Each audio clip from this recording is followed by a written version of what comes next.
Gracias, señora presidenta. Este proyecto quiere imponer el aborto sin requisitos y como si fuera poco quiere promocionarlo. Inaudito. El derecho al aborto no existe. Lo que sí existe es el derecho a la vida, como tampoco existe el derecho a los asesinatos. Aquí queremos confundir a la gente con un derecho que no está en la Constitución. En la Constitución habla claro y dice derecho a la vida, no al asesinato, no al aborto. La sentencia no busca determinar si hay derecho al aborto. Lo que hace es cuestionar la pena de cárcel a la mujer víctima de violación. Hay que leer bien lo que dice la sentencia, párrafos 110 y 193, señora presidenta. La temporalidad, hasta 5 meses y medio. Muchos de nosotros, quizás todos, conocemos a personas que han nacido a las 20 semanas. Están vivas, son exitosos, son padres o madres de familia. 20 semanas. La mayoría de los miembros de la comisión consideran que tiene que ser a las 20 semanas, o sea, un asesinato. La ciencia, después de años de investigación, determinó que el ser humano tiene vida propia desde la concepción. Aquí nos han hablado de la ciencia, de los estudios científicos, pues la ciencia ya lo dice, desde la concepción, que su corazón late al día 21 y que siente dolor y reacciona físicamente a la semana 8. Escúchese bien, semana 8. Ya los bebés sienten dolor y reaccionan.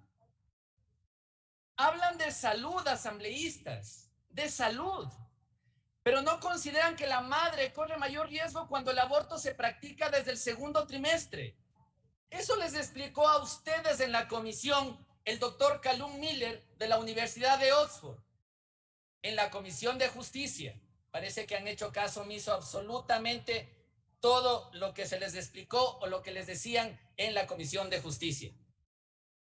Sin requisitos, el proyecto lleva al extremo de disponer que bajo ningún concepto se requiere denuncia, examen o declaración previa en el artículo 20, violando así la sentencia de la Corte Constitucional.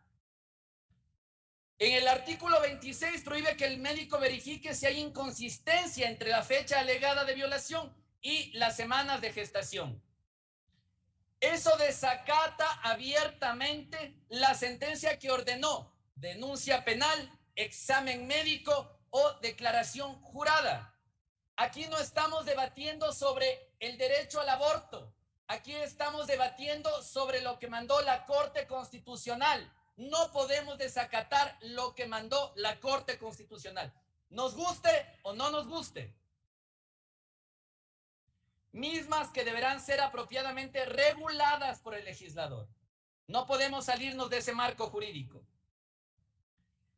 Eliminar estos requisitos implica en la práctica encubrir al violador. Extrañamente, aquí no se ataca al violador. Extrañamente. Esto es un gran beneficio y abre la puerta a causales de aborto distintas a la violación. Limita la objeción de conciencia, violentando un derecho que todos los seres humanos tenemos, la objeción de conciencia. Se impide la objeción institucional incluso en los centros privados. Artículo 26, 27, 28 y 46.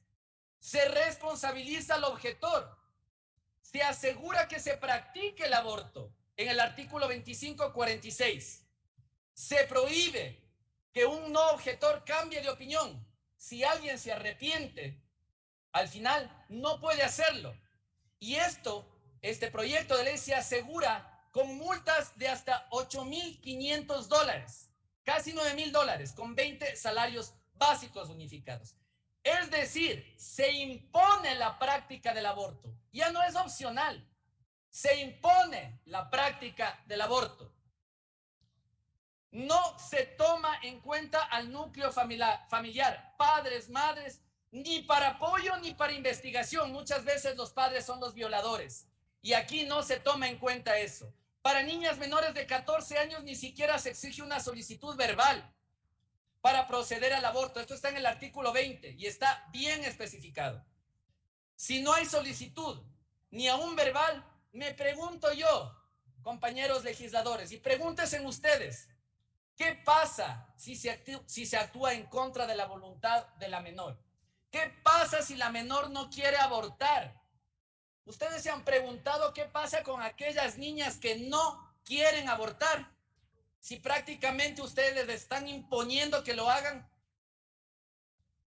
Se habla de reparación, por Dios, reparación. En el artículo 51, el proyecto afirma que el aborto sería la reparación por la violación, entre otras medidas, cuando es evidente que abortar no repara ni física ni psicológicamente absolutamente nada. Es más, sumerge aún más en problemas a las niñas o a las mujeres que terminan tomando esta decisión. No hablan de acompañamiento antes, durante ni después. ¿Dónde está que les interesa la salud mental de las personas o víctimas de violación que al final toman esta decisión si no hablan de acompañamiento? ¿Dónde está que les importa realmente la salud? Y el derecho a la vida, ¿dónde está el derecho a la vida? El que sí está instituido. Mucho se habla de un solo derecho del ser humano por nacer. Ni una sola palabra, compañeros. Ni una sola palabra en este proyecto. ¿Se les olvidó? ¿Se les olvidó por completo o simplemente no es políticamente rentable? No es rentable políticamente hablar del derecho a la vida. Aquí tenemos que discutir de dónde viene ese financiamiento millonario para las fundaciones pro aborto. ¿Dónde? ¿De dónde viene esa plata? Y para quienes levantan la bandera diciendo que esto es una lucha de izquierda, estudien un poquito más la historia. ¿Saben quién o por qué se creó el aborto? Porque es más barato asesinar que sacar a una persona de la pobreza. Esa es la realidad. Es más barato asesinar a un bebé que sacarlo de la pobreza. Y por eso se creó el aborto. Estudien un poco la historia. La sentencia mandó a la Asamblea a equilibrar los derechos de las mujeres y del naxituros, párrafo 188, ordenando que se establezca un adecuado balance entre la protección del naxituros y los derechos constitucionales de la mujer víctima de violación.